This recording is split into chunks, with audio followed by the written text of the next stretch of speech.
Hello' students, মই ৰিহান আৰু আজিৰ এই ভিডিঅ'ত মই তোমালোকক ক্লাছ 9 অসমীয়াৰ তোমালোকৰ পাঠ 6 নাম হ'ল অন্যৰ প্ৰতি ব্যৱহাৰ, যি সত্যনাথ বৰাই লিখিছে। এই পাঠটোৰ আজি প্ৰশ্নাৱলীৰ তোমালোকৰ সকলো ইম্পৰ্টেণ্ট প্ৰশ্নৰ উত্তৰ মই দিম, যিবোৰ তোমালোকৰ পৰীক্ষাৰ কাৰণে ইম্পৰ্টেণ্ট হয়, আৰু মই যোনবোৰ ডাঙৰ ডাঙৰ কুৱেশ্যন হয় সেইবোৰৰ কাৰণে সৰু সৰু আৰু ডাঙৰ দুইটা ষ্টাইলতে আনচাৰবোৰ লিখি আনিছোঁ। যাক সৰুকৈ লাগে সৰুকৈ লিখি ল'বা, যাক ডাঙৰকৈ লাগে ডাঙৰকৈ লিখি ল'বা, ঠিক আছে। লগতে মই কৈও দিম তোমালোকৰ কোনটো প্ৰশ্ন তোমালোকৰ পৰীক্ষাৰ কাৰণে বহুত ইম্পৰ্টেণ্ট আৰু কোনবোৰ একেবাৰে ইম্পৰ্টেণ্ট নহয়, যাতে তোমালোকে ইম্পৰ্টেণ্টবোৰ পঢ়ি পেলাই প্ৰথমে পৰীক্ষাত এটা ভাল নম্বৰ স্ক'ৰ কৰিব পৰা, আৰু যোনবোৰ ইম্পৰ্টেণ্ট নহয় সেইবোৰ ইমান ধ্যান নিদিলেও হ'ল, ঠিক আছে। মই তোমালোকক অনলাইন পঢ়াওঁ, তোমালোকে বহুতে জানা অনলাইন পঢ়াওঁ, আৰু এইবোৰ যি নোটছ প্ৰশ্নাৱলীৰ যিবোৰ সৰু সৰু উত্তৰৰ প্ৰশ্ন উত্তৰৰ নোটছ বা তোমালোকৰ বাকী ছাবজেক্টৰ এক্সাৰচাইজ বা অনুশীলনীৰ যিবোৰ নোটছ সেইবোৰ দিওঁ, MCQ নোটছ দিওঁ, সেইবোৰ ক'ৰ পৰা পাবা কেনেকৈ পাবা এই ভিডিঅ'টোৰ মাজতে মই কৈ দিম, গতিকে ভিডিঅ'টো শেষৰলৈকে চাই থাকিবা। এতিয়া আহা প্ৰশ্নাৱলীৰ প্ৰশ্নখিনি চাওঁ। তোমালোকে চেপ্টাৰটো ভালকৈ পঢ়িবা, পঢ়ি পিছত এই লেখকৰ পৰিচয়খিনিও চাবা ভালকৈ। ইয়াৰ পৰা তোমালোকৰ 1 মাৰ্কৰ কুৱেশ্যন আহিব পাৰে, যেনেকৈ লেখকৰ জন্ম কেতিয়া হৈছিল, তেখেতে কি কি লিখিছিল কবিতা পুথি, বা তেখেতে কি কি গ্ৰন্থ লিখিছিল, সেইবোৰৰ পৰা তোমালোকৰ আহিব পাৰে দেই, তোমালোকে চাবা সেইকাৰণে ভালকৈ। নেক্সট শব্দ অৰ্থখিনি চাবা, শব্দ অৰ্থ আহিব পাৰে, যেনেকৈ অনুপান মানে কি, দৰৱৰ লগত মিহলাই খোৱা, আনুষংগিক উপাদান, তেনেকৈ বাকীবোৰ শব্দ অৰ্থ মুখস্থ কৰিবা, পৰীক্ষাত আহিব পাৰে। প্ৰশ্নাৱলীৰ ভাৱ বিষয়কৰ 1 নম্বৰ কুৱেশ্যনখিনি আমি চাওঁ আহা।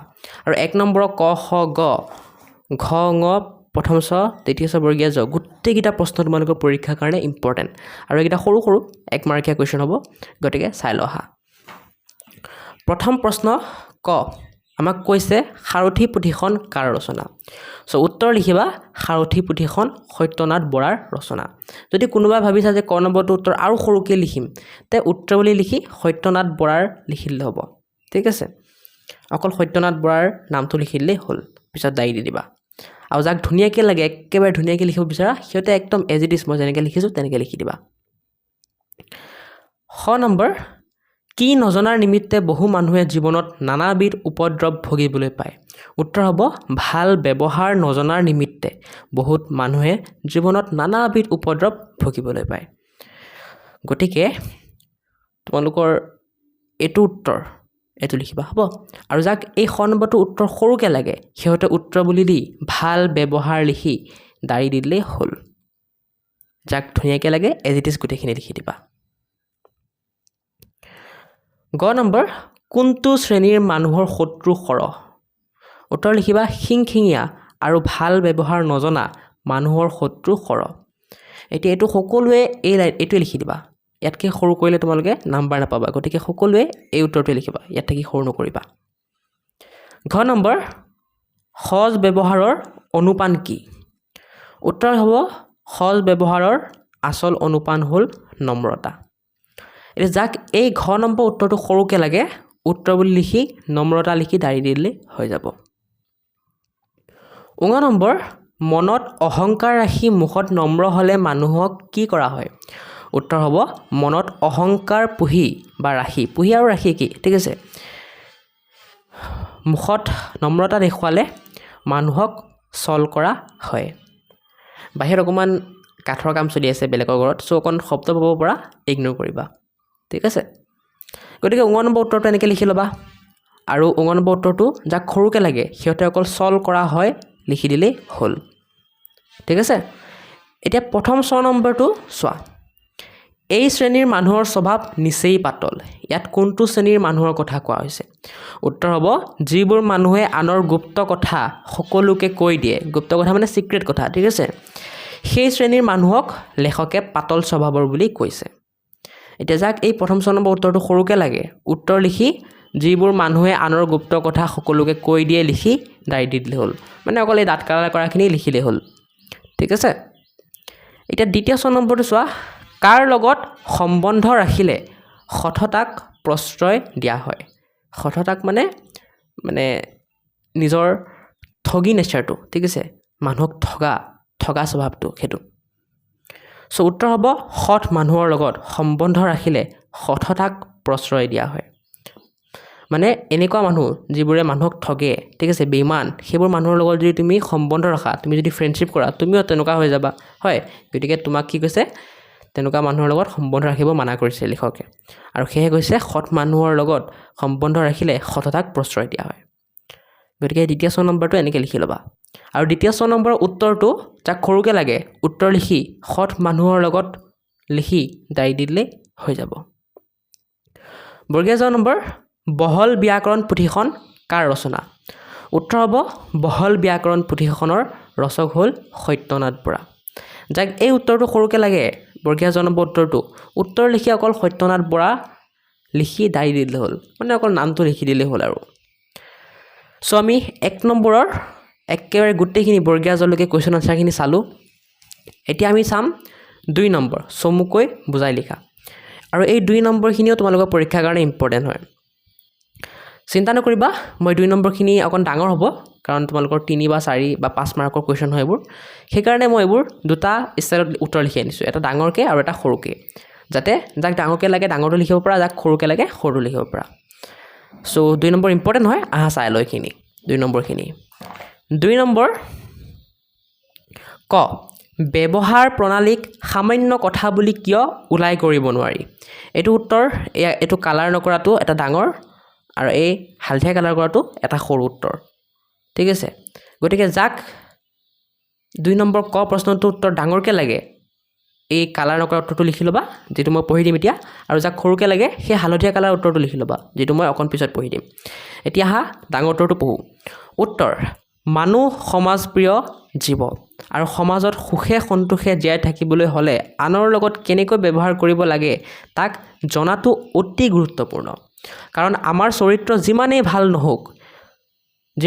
নহওক কিয় যদিহে আমাৰ ব্যৱহাৰত ত্ৰুটি থাকে তেন্তে আমি সমাজত অপ্ৰিয় হৈ পৰিব পাৰোঁ আনহাতে বহুত কপটীয়া মানুহেও কেৱল সজ ব্যৱহাৰৰ বাবে সকলোৰে মৰম লাভ কৰে সেয়েহে ব্যৱহাৰ প্ৰণালীক সামান্য কথা বুলি উলাই কৰিব নোৱাৰি এতিয়া সৰু উত্তৰটো পঢ়ি দিছোঁ যাক সৰুকৈ লাগে লিখি ল'বা উত্তৰ লিখিবা ব্যৱহাৰ প্ৰণালীক সামান্য কথা বুলি ভাবি উলাই কৰিব নোৱাৰি কাৰণ ব্যৱহাৰৰ ফলতেই এজন সৎ মানুহৰ অপ্ৰিয় হ'ব পাৰে আৰু এজন অসৎ মানুহৰ প্ৰিয় হৈ যাব পাৰে ঠিক আছে এতিয়া খ নম্বৰটো চাওঁ খ নম্বৰ বিনয় ভাৱত দান কৰিব লাগে বুলি জ্ঞানীসকলে কিয় কৈছে এইটো উত্তৰ দুটা লিখিছোঁ মই এটা এইটো কালাৰ নকৰাটো ডাঙৰ উত্তৰ আৰু এইটো হালধীয়া কালাৰ কৰাটো সৰু উত্তৰ যাক ডাঙৰকৈ লাগে মই পঢ়ি দিম এতিয়া ডাঙৰ উত্তৰটো লিখি ল'বা আৰু সৰু উত্তৰটো মই অকণ পিছত পঢ়ি দি আছোঁ লিখি ল'বা ষ্টুডেণ্টছ দেখি যায় তোমালোকৰ কাৰণে মই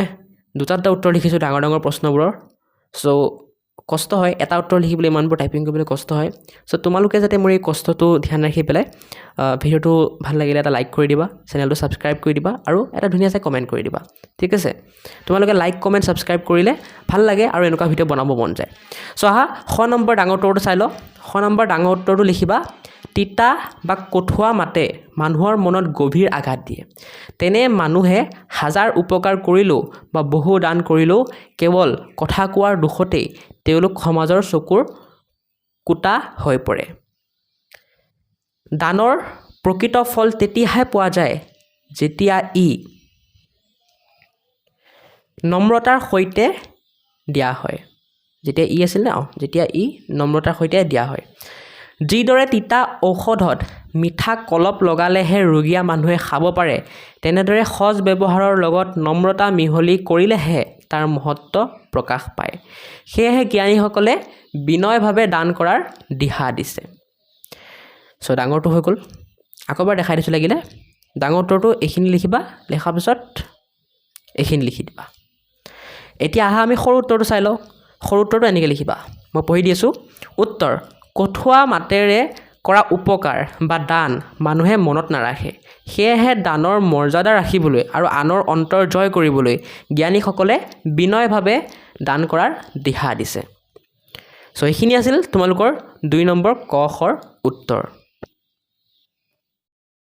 ভিডিঅ'টোৰ মাজতে কৈ দি আছোঁ কেনেকৈ মোৰ পৰা অনলাইন পঢ়িব পাৰিবা ইয়াৰ কাৰণে এই ভিডিঅ'ৰ ডেছক্ৰিপশ্যনটো খুলি ল'বা আৰু তাত থকা প্ৰথম লিংকটোত ক্লিক কৰি YourZYZ Assam নামৰ মোৰ ইনষ্টাগ্ৰাম একাউণ্টটো ফ'ল' কৰি দিবা আৰু যি প্ৰশ্ন বা ডাউট থাকে তাত মোক সুধিবা মই নিশ্চয় ৰিপ্লাই দিম নেক্সট এপ লিংকটোত ক্লিক কৰি মোৰ এপ সহায়ক লাৰ্ণিং হাব ডাউনলোড কৰি ল'বা আৰু সেই এপটো কেনেকৈ ডাউনলোড কৰিব লাগে কেনেকৈ ইউজ কৰিব লাগে কেনেকৈ কোৰ্চ ল'ব লাগে কেনেকৈ অনলাইন টিউশ্যন কৰিবা সকলো মই এই এপ টিউটৰিয়েল নামৰ ভিডিঅ'টোত বুজাই দিছোঁ ক্লিক কৰি ভিডিঅ'টো চাই পেলাই বুজি ল'বা কোনোবাই যদি ৰিয়েলি কোৰ্চ ল'বলৈ ইণ্টাৰেষ্টেড আছা তেন্তে সেই কোৰ্চবোৰত মই কি পঢ়াম কি নপঢ়াম কেনেকৈ পঢ়াম কেতিয়া পঢ়াম সকলো ডিটেইলছ মই ইয়াত দি থ'ম গৈ চাব পাৰিবা যেনে মই ইংৰাজীৰ কাৰণে কোৰ্চ লঞ্চ কৰিছোঁ আৰু তাৰ কাৰণে সেই সকলো কোৰ্চৰ ডিটেইলছৰ এটা ভিডিঅ' বনাইছোঁ এই ভিডিঅ'টোত ক্লিক কৰি চাব পাৰিবা বাকীবোৰৰ কাৰণে দিয়া নাই মানে বাকীবোৰ কোৰ্চ লঞ্চ কৰা নাই বাকীবোৰৰ কোৰ্চ লঞ্চ কৰিলে ইয়াত ডিটেইল ভিডিঅ'বোৰ দি দিম মই চাব পাৰিবা ঠিক আছে তোমালোকে যদি এনি প্ৰব্লেম পোৱা কোৰ্চ ল'বৰ কাৰণে বা এপটোত এনি প্ৰব্লেম পোৱা মোক সেই ইনষ্টাগ্ৰাম একাউণ্টটোত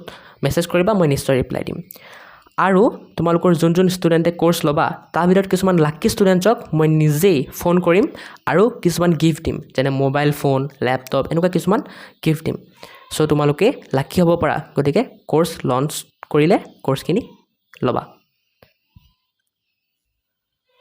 আৰু চিন্তা নকৰিবা কোৰ্চখিনি একেবাৰে মিনিমাম প্ৰাইচ ৰাখিম মই একেবাৰে মিনিমাম যেনেকৈ এবছৰত 600 টকা বা 700 টকা বা 500 টকা তেনেকুৱা ঠিক আছে আৰু কিছুমান ষ্টুডেণ্টে যদি সেইখিনি পইচাও এফৰ্ড কৰিব নোৱাৰা তেতিয়া মই ইউটিউবত যি ফ্ৰী ভিডিঅ' বনাই থৈছোঁ তোমালোকৰ ক্লাছৰ সেইবোৰ চাব পৰা সেইবোৰৰ লিংক এনেকৈ দিয়া থাকিব চাব পৰা গৈ পেলাই নেক্সট অকণ তলত যাবা তেতিয়া দেখা পাবা মাই ছ'চিয়েল মিডিয়া লিংকছ বুলি দি মোৰ ইনষ্টাগ্ৰাম হোৱাটছআপ ফেচবুক এইবোৰৰ লিংক দি আছে সেইবোৰত গৈ পেলাই মোক ফ'ল' কৰি দিবা ঠিক আছে এতিয়া তোমালোকৰ ভিতৰত কিছুমান ষ্টুডেণ্টে ভিডিঅ'ৰ ডেছক্ৰিপশ্যন খুলিব নাজানে সিহঁতক মই শিকাই দি আছোঁ চোৱা যেতিয়ালৈকে ইউটিউবটো আপডেট নহয় এনেকৈ তোমালোকে ভিডিঅ'ৰ ডেছক্ৰিপশ্যন খুলিব পাৰিবা ইয়াৰ কাৰণে ভিডিঅ'টো সৰু কৰি ল'বা কৰি লৈ এই মোৰ অপশ্যনটোত ক্লিক কৰিবা মোৰ কৰাৰ পাছত এনেকুৱা এটা পেজ খুলি যাব ইয়াত আকৌ তলত মোৰ বুলি লিখা আছে সেই অপশ্যনটোত ক্লিক কৰিলে এনেকুৱা এটা পেজ খুলি যাব আৰু এই পেজটো হ'ল তোমালোকৰ ভিডিঅ'ৰ ডেছক্ৰিপশ্যন য'ত মই এপ লিংক ইনষ্টাগ্ৰাম লিংক বাকী ভিডিঅ'বোৰ লিংক সকলো ইয়াতে দি থৈছোঁ গৈ পেলাই চাব পাৰিবা এতিয়া 1 নম্বৰ আৰু 2 নম্বৰখিনি আমি কমপ্লিট কৰিলোঁ আৰু দুইটা ইম্পৰ্টেণ্ট হয় কিন্তু এটা অতি দুখৰ কথা কওঁ মই 3 নম্বৰখিনি তাৎপৰ্য ব্যাখ্যা কৰা ক আৰু খ এইখিনিও ইম্পৰ্টেণ্ট হয় ঠিক আছে আৰু চিন্তা নকৰিবা ভাষা বিষয়কৰ বিপৰীতাৰ্থক শব্দ আৰু বাক্য ৰচনা কৰা এইখিনিও ইম্পৰ্টেণ্ট হয় মানে এইটো পাঠৰ প্ৰস্তাৱলীৰ একো বস্তুৱে তোমালোকে এৰিব নোৱাৰা গোটেইকেইটা ইম্পৰ্টেণ্ট হয় ঠিক আছে চ' গোটেইকেইটা পাৰিলে পঢ়ি যাবা মেইনলি 1 নম্বৰখিনি পঢ়ি যাবা কাৰণ সেইখিনি বা 1 নম্বৰে আহি মাৰ্কৰ 1 মাৰ্কৰ কুৱেশ্যন আহিব আৰু এইখিনি সৰু পাৰিবা ঠিক আছে আৰু নেক্সট এই চমুকৈ বুজাই লিখা আৰু এইবোৰ পঢ়ি যাবা 3 নম্বৰখিনি তোমালোকে যদি পাৰা কৰি যাবা মইতো সৰুকৈ দিমেই বাৰু হয় চ' আহা 3 নম্বৰখিনি চাওঁ 3 নম্বৰ ক আৰু খ 3 নম্বৰ ক আৰু খ মই ডাঙৰ আৰু সৰু দুটা ষ্টাইলতে দিম লিখি লোৱা যাক যেনেকৈ লাগে তাৎপৰ্য ব্যাখ্যা কৰা মানে আৰু ব্যাখ্যা কৰিব দিছে আৰু বহলাই লিখিব দিছে 3 নম্বৰ ক প্ৰশ্নটো হৈছে নম্ৰতা সজ ব্যৱহাৰৰ অনুপান এতিয়া এইটো কাৰণে মই দুটা উত্তৰ লিখিছোঁ এটা এইটো কালাৰ নকৰাটো ডাঙৰ আৰু এইটো হালধীয়া কালাৰ কৰাটো সৰু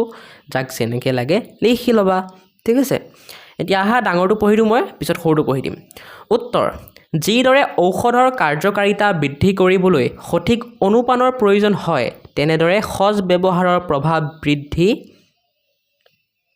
কৰিবলৈ নম্ৰতাৰ প্ৰয়োজন নম্ৰতা হ'ল এটা মানসিক গুণ আৰু মিঠা মাত তাৰ প্ৰকাশ দম্ভালি বা অহংকাৰী কথাৰে মানুহৰ মন জয় কৰিব নোৱাৰি কিন্তু নম্ৰ ব্যৱহাৰেৰে যিকোনো কঠিন কামো সহজতে কৰিব পাৰি ব্যৱহাৰৰ লগত যেতিয়া নম্ৰতা মিহলি হয় তেতিয়া সি সমাজত অধিক আদৰণীয় আৰু ফলদায়ক হৈ পৰে সেয়েহে কোৱা হয় নম্ৰতা সজ ব্যৱহাৰৰ অনুপান অ'কে লিখি ল'বা এতিয়া সৰুটো চাওঁ সৰু উত্তৰ লিখিবা যিদৰে সঠিক অনুপানেৰে ঔষধ খালে বেছি গুণ দিয়ে তেনেকৈ ব্যৱহাৰৰ লগত নম্ৰতা থাকিলে ই মানুহৰ মনত অধিক সন্তোষ দিয়ে চমুকৈ এয়াই বা এই কথাষাৰৰ তাৎপৰ্য গতিকে সৰুটো হৈ গ'ল এতিয়া খ নম্বৰটো চাওঁ খ নম্বৰ কৈছে সোণৰ জেউতি অমান্য কৰিলে নকমে এইটো কুৱেশ্যনৰ আনচাৰো মই দুটা লিখিছোঁ এটা এইটো ডাঙৰ কালাৰ নকৰাটো আৰু এইটো হালধীয়া কালাৰ কৰাটো সৰু ডাঙৰটো পঢ়ি দি আছোঁ পিছত সৰুটো পঢ়ি দিম উত্তৰ লিখিবা এই বাক্যশাৰীৰ জৰিয়তে লেখকে বুজাব বিচাৰিছে যে প্ৰকৃত গুণী আৰু মান্যৱন্ত লোকৰ মৰ্যাদা কেতিয়াও আনৰ নিন্দা বা অৱজ্ঞাৰ দ্বাৰা হ্ৰাস নাপায়। সোণ এবিধ বহুমূলীয়া ধাতু। ইয়াৰ উজ্জ্বলতা বা গুণ কোনেও অস্বীকাৰ কৰিলেও তাৰ প্ৰকৃত মূল্য কমি নাযায়। একেদৰে সমাজত যিসকল সঁচাকৈয়ে সন্মানীয় বা পণ্ডিত ব্যক্তি, তেওঁলোকক কিছুমান ঈৰ্ষাপৰায়ণ মানুহে অৱজ্ঞা কৰিলেও তেওঁলোকৰ ব্যক্তিত্বৰ জেউতি সদায় অটুট থাকে। আৰু যদি যাক সৰুকৈ লাগে, সৰুকৈ লিখিব বিচাৰে কোনোবাই, তেতিয়া এই আনচাৰটো লিখিবা। সোণক অনাদৰ কৰিলেও যিদৰে তাৰ উজ্জ্বলতা নকমে, ঠিক তেনেকৈ এজন প্ৰকৃত সন্মানীয় ব্যক্তিক কোনোবাই অসন্মান কৰিলেও তেওঁৰ আচল মৰ্যাদা কেতিয়াও কমি নাযায়। চমুকৈ এয়াই কথাষাৰৰ তাৎপৰ্য। ঠিক আছে? চ' যাক ডাঙৰকৈ লাগে ডাঙৰটো লিখি ল'বা, যাক সৰুটো লাগে সৰুটো লিখি ল'বা। এতিয়া আমি 1, 2, 3 বা 1, 2, 3 গোটেইকেইটা কৰি পেলালোঁ। ভাষা বিষয়খিনি কৰিম 4 আৰু 5। ভাষা বিষয়ক বিপৰীতাৰ্থক শব্দ আছে আৰু বাক্য ৰচনা, দুইটা ইম্পৰ্টেণ্ট হয় পৰীক্ষাৰ কাৰণে। চ' বিপৰীত শব্দ লিখিব দিছে। সুখৰ বিপৰীত কি হ'ব? দুখ। সন্তোষৰ বিপৰীত অসন্তোষ। সজ, অসজ। চৰিত্ৰৱন্ত, চৰিত্ৰহীন। কপটীয়া, সৰল। মিঠা, তিতা। বিনয়, উগ্ৰ। নম্ৰতা, উগ্ৰতা। লঘু, গুৰু। উচ্চ, নীচ। নিন্দা, প্ৰশংসা। গুপ্ত, সদৰী। দোষ, গুণ। গহীন, চঞ্চল। চ' এইখিনি আছিল বিপৰীত শব্দ, চাই লিখি ল'বা। এতিয়া বাক্য ৰচনাখিনি চাওঁ আহা। আৰু এটা আছিল আধ্যৱন্ত, দৰিদ্ৰ।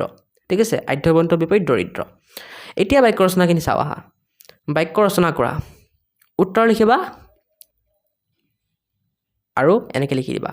দুটা শব্দ দিছে বাক্য ৰচনা কৰিবলৈ, চকুৰ কুটা আৰু পেটত কথা ৰাস। ঠিক আছে? এতিয়া মই তোমালোকক ইয়াত অৰ্থকেইটা লিখি দিছোঁ চোৱা। অপ্ৰিয় লোক, গোপন কথা লুকাই ৰখা। এতিয়া তোমালোকে বাক্য ৰচনা কৰিলে অৰ্থবোৰ নেলিখিলেও একো নাই বা লিখিলেও একো নাই। মই অৰ্থবোৰ লিখি দিয়াৰ কাৰণ হ'ল যাতে তোমালোকে চকুৰ কুটা মানে কি বুজি পোৱা, পেটত কথা ৰাস মানে কি বুজি পোৱা। কাৰণ বুজি পালেহে শব্দকেইটা, তেতিয়াহে তোমালোকে বাক্য ৰচনা কৰিব পাৰিবা ন। সেইকাৰণে মই লিখি দিছোঁ। যদি কাৰোবাৰ মন আছে বোলে অৰ্থকেইটা লিখি দিওঁ, তেতিয়া লিখি দিব পাৰা। আৰু যদি কাৰোবাৰ মন নাই, তে এইবোৰ এই যে ব্ৰেকেট দি যি লিখিছোঁ সেয়া নিলিখিলেও হ'ল, বাকীবোৰ লিখি দিবা। এতিয়া চকুৰ কুটা, এইটো দি বাক্য ৰচনা কৰিবা। তাৰ বেয়া স্বভাৱৰ বাবে সি সকলোৰে চকুৰ কুটা হৈছে। পেটত কথা ৰাখ, এইটো দি বাক্য ৰচনা কৰিবা। এজন বিশ্বাসী মানুহে লোকৰ কথা পেটত ৰাখিব নাজানে। নাজানে নহয়, জানে। ঠিক আছে? বিশ্বাসী মানুহে লোকৰ কথা পেটত ৰাখিব জানে।